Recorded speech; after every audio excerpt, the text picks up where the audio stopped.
जय हिंद। स्वागत है आपका सैनिक वेलफेयर अपडेट्स में। आज की वैकेंसीज नाडा एंड वाडा यानी कि national Anti Doping agency and world Anti Doping agency की ओर से जारी की गई है। सभी पद पूर्व सैनिकों के लिए रखे गए हैं। विस्तार से हम इस वीडियो के माध्यम से जानेंगे। चैनल को सब्सक्राइब नहीं किया है तो सब्सक्राइब जरूर कीजिएगा।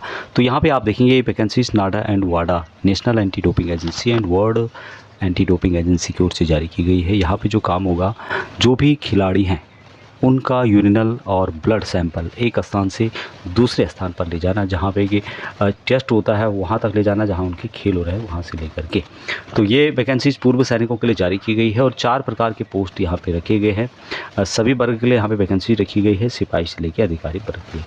सबसे पहले जो पोस्ट है यहाँ पर ये है लीड डोप कंट्रोल ऑफिसर की। मैक्सिमम एज 50 ईयर है। कौन यहाँ पर एलिजिबल रहेंगे? Those who are not below the pay level of 9। तो पे लेवल ऑफ 9 का मतलब यहाँ पे हो गया जो 7th CPC के अंतर्गत है।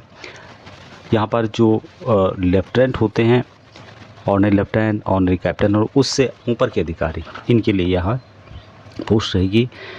यहाँ पर जो सैलरी आपको दी जा रही है ये है 5,000 रुपये पर डे के हिसाब से। यहाँ पे बताया भी गया है to monitor, coordinate and carry out urinal sample collection process of athletics oblique player as per the guidance of Nada and वाडा। तो यहाँ पर मॉनिटर करना होगा जो भी अधिकारी यहाँ पे होंगे। ये अधिकारी पर की पोस्ट है। यूरिन जो सैंपल होते हैं और ब्लड जो सैंपल होते हैं एथलेटिक्स के, उनके पूरा जो काम है उस प्रोसेस को यहाँ पे मॉनिटर करना है।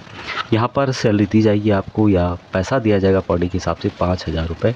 बाकी TA for sample collection for journey oblique local या फिर out shall be applicable to him her under the applicable government instructions.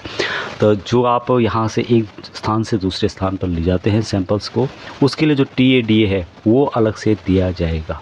5,000 रुपये पर डे के हिसाब से आपको दिया जाएगा। उसके अलावा TA का अलग से होगा। यदि आप ये समझ सकते हैं कि यदि 4 दिन कहीं पे लगते हैं जाने के लिए तो 20,000 रुपये आपके यहाँ पर बन जाते हैं सीधे। बाकी TA अलग होगा एज पर गवर्नमेंट रूल के हिसाब से। दूसरी जो पोस्ट यहाँ पे है यह है डोप कंट्रोल ऑफिसर की और यहाँ पर रखा गया है एज मैक्सिमम 50 ईयर। कौन यहाँ पर एलिजिबल रहेंगे? Those who are not below the pay level of 5 as per matrix of 7th CPC। तो 7th CPC के अंतर्गत लेवल 5 से कम आप लोगों का पे लेवल नहीं होना चाहिए। तो बेसिकली यहाँ पर एक पोस्ट हो गया हवलदार एंड उससे एबव रैंक के लिए है। यहाँ पर बताया गया है कि सेम काम यहाँ पे रहेगा। यूरिन जो सैंपल कलेक्शन प्रोसेस है उसको यहाँ पर कैरी आउट करना है as per guidelines of Nada and वाडा नेशनल एंटी डोपिंग एजेंसी और वर्ल्ड एंटी डोपिंग एजेंसी के रूल के अनुसार। 4,000 रुपये पर डे के हिसाब से यहाँ पर सैलरी आपको दी जाएगी या पर डे के हिसाब से आपको इतना पैसा दिया जाएगा। बाकी TA का जर्नी के अंतर्गत जो भी खर्च होता है ये एक लोकेशन से लेके दूसरे लोकेशन से, वो आपको अलग से दिया जाएगा। अगली जो पोस्ट है ब्लड कलेक्शन ऑफिसर की है और मैक्सिमम एज 50 साल की गई है। यहाँ पर सभी एलिजिबल रहेंगे इसके लिए। बाकी काम वही रहेगा, ब्लड या फिर यूरिन जो सैंपल है कलेक्शन प्रोसेस को एक स्थान से दूसरे स्थान पर ले जाना।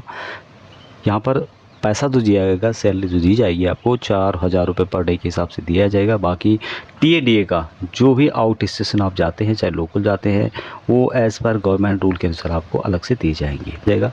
अगली पोस्ट है चैप्रियन की और 45 ईयर मैक्सिमम यहाँ पे रखी गई है। 10+2 जिन्होंने भी किया है वहाँ सब इसके लिए एलिजिबल रहेंगे। यहाँ पर काम क्या रहेगा? असिस्ट करना होगा, मदद करनी होगी डोपिंग कंट्रोल ऑफिसर की और यहाँ पर 1,500 रुपये पर डे के हिसाब से दिया जाएगा। बाकी TA का जो भी खर्च है वो आपको अलग से दिया जाएगा, चाहे लोकल हो चाहे आउट स्टेशन हो। अब इसके लिए अप्लाई आपको किस तरह से करना है? ये जो वैकेंसीज है ये नेशनल डोपिंग एजेंसी की ओर से जारी की गई है। जैसे कि मैंने यहाँ पे पोस्ट बताई है आपको, 4 प्रकार की पोस्ट थी जिसमें कि लीड डोप कंट्रोल ऑफिसर की है, डोपिंग कंट्रोल ऑफिसर की है, ब्लड कलेक्शन ऑफिसर की है और चैप्रियन की है। लोकेशन जो बताया गया है बेंगलुरु, मुंबई, श्रीनगर, चंडीगढ़, कोलकाता, इम्फाल और पटियाला, साथ में देहरादून की वैकेंसीज है।